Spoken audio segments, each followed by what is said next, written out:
मुख्यमंत्री भी भाजपा से हो सकता है।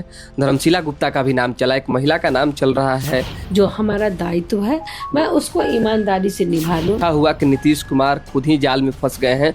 अब आरजेडी और भाजपा की सीधी टक्कर होगी। और देखिए, आरजेडी तो बिहार में कहीं है ही नहीं।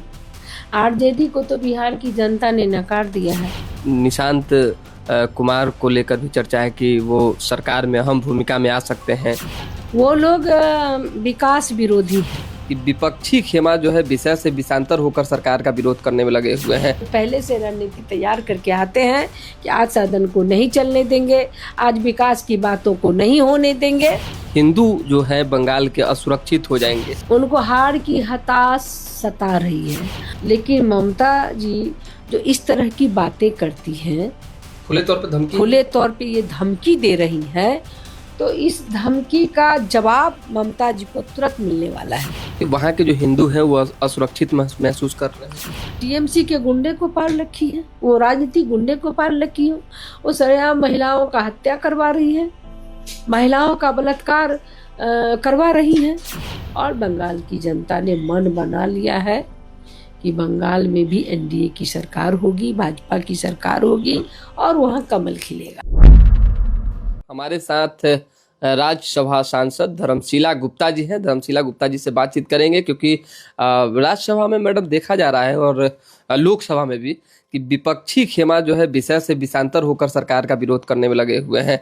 आज भी कुछ देर तक जो है हंगामा हुआ। क्या किस तरफ से निश्चित रूप से जो विपक्ष है लोकसभा और राज्यसभा, मैं दोनों की बात करती हूँ, वो लोग विकास विरोधी हैं।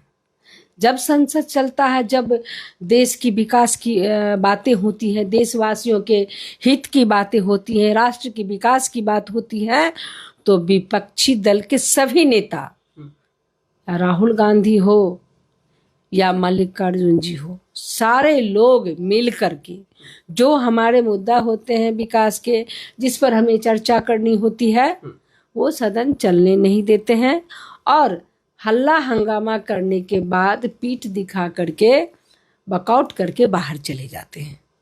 अच्छा। यानी कि देश के विकास में वो सहभागिता रहना ही नहीं चाहते हैं। ये पूर्व से उनकी आदत है। सुनियोजित तरीके से वो लोग पहले से रणनीति तैयार करके आते हैं कि आज सदन को नहीं चलने देंगे, आज विकास की बातों को नहीं होने देंगे।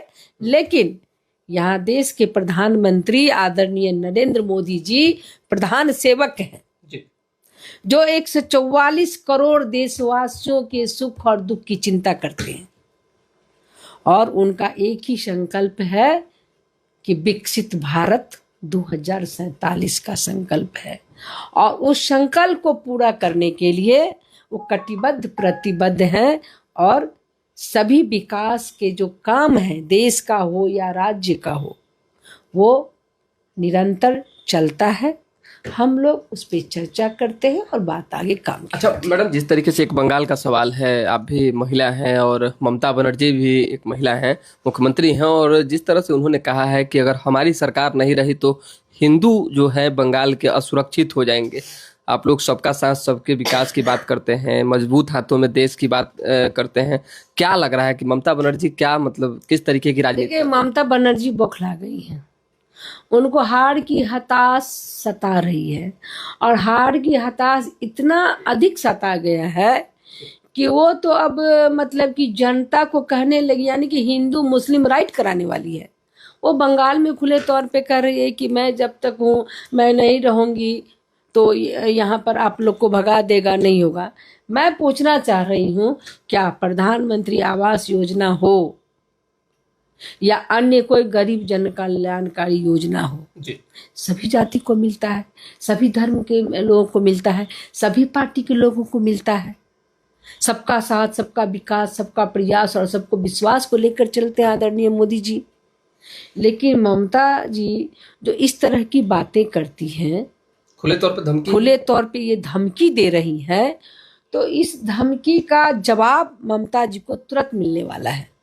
क्योंकि देशवासी 140 करोड़ की जनता वो देख रही है कि मोदी जी के नेतृत्व में जो विकास हो रहा है, जो गांव का विकास हो रहा है, जो सड़क, शिक्षा, में जो नई क्रांति आई है, महिलाओं के आत्मनिर्भरता में जो क्रांति आई है, 3 करोड़ लखपति दीदी का मिशन था, 2 करोड़ लखपति दीदी, आज लखपति दीदी बन गई हमारी स्वयं सहायता समूह की बहनें।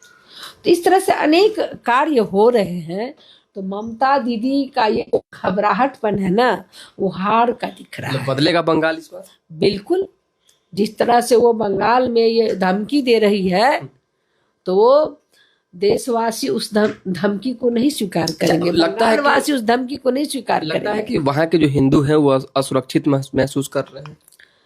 बिल्कुल, ममता दीदी तो ये क्या करते हैं, टीएमसी के गुंडे को पाल रखी है, वो राजनीतिक गुंडे को पाल रखी है। वो सरेआम महिलाओं का हत्या करवा रही है, महिलाओं का बलात्कार करवा रही है। एक महिला मुख्यमंत्री होकर के महिला का अपमान कर रही है। तो बंगाल के लोगों ने मन बना लिया है कि ममता दीदी के राज्य में जो कुकृत्य हुआ है, जो महिलाओं का अपमान हुआ है, जो हिंदुओं का अपमान हुआ है, उसका खामियाजा उनको भुगतना पड़ेगा। और बंगाल की जनता ने मन बना लिया है कि बंगाल में भी एनडीए की सरकार होगी, भाजपा की सरकार होगी और वहाँ कमल खिलेगा। अच्छा, बंगाल में तो राजनीतिक उथल पुथल इसलिए है क्योंकि चुनाव है। बिहार से आप आती हैं, बिहार में भी कहीं ना कहीं सियासी भूचाल जैसी तस्वीरें अभी इन दिनों देखने को मिल रही है। नीतीश कुमार ने राज्यसभा आने का फैसला किया, किस रूप में देखती हैं? देखिए, आदरणीय नीतीश जी हमारे बिहार के सर्वमान्य नेता हैं, वो सम्माननीय है, हमारे मुख्यमंत्री हैं।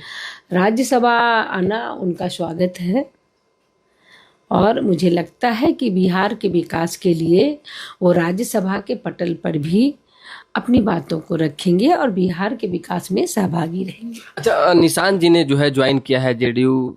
निशांत कुमार को लेकर भी चर्चा है कि वो सरकार में अहम भूमिका में आ सकते हैं। नई सरकार को किस क्या अभी निशांत जी अपनी पार्टी को ज्वाइन किए हैं और भूमिका की बात तो वो शीर्ष नेतृत्व तय करेंगे क्या होगा। लेकिन हम एनडीए गठबंधन में अपनी सरकार बनाए हैं बिहार में, तो नीतीश जी का स्वागत है हमारे एनडीए गठबंधन की ओर से। जरूरी सवाल के लिए हम यहाँ पे आपके पास पहुंचे थे मैडम, क्योंकि भाजपा पूर्ण मजबूत तरीके से सरकार बनाने की स्थिति में अभी बिहार में पहुंच गई है। मुख्यमंत्री भी भाजपा से हो सकता है।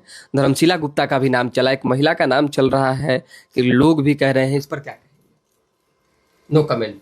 नो, मैं एक सामान्य कार्यकर्ता हूँ और हमारा जनसेवा ही हमारा मकसद है जी। और मैं इसी तरह से जनसेवा करती रहूँगी और मुझे उस विषय पर कुछ नहीं बोलना है। हमारे शीर्ष नेतृत्व हैं, उनका निर्णय सर आंखों पर है। मैं सामान्य कार्यकर्ता हूँ, मैं काम करती हूँ, मैं काम करती हूँ। पार्टी ने जो दिया बहुत दिया, महिला होने के नाते बहुत आगे बढ़ाया, आगे भी जो होगा बहुत सम्मान दिया है। आज बिहार की महिलाएं आत्मनिर्भर हुई हैं आदरणीय मोदी जी और डबल इंजन की सरकार आदरणीय मोदी जी और नीतीश जी के नेतृत्व में।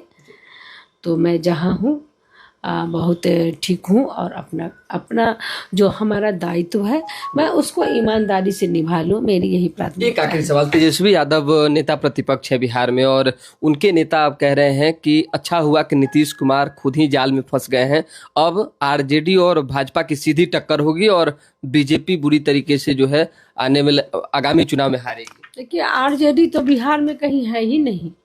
आरजेडी को तो बिहार की जनता ने नकार दिया है, तो उससे टक्कर का कोई सवाल ही नहीं उठता है।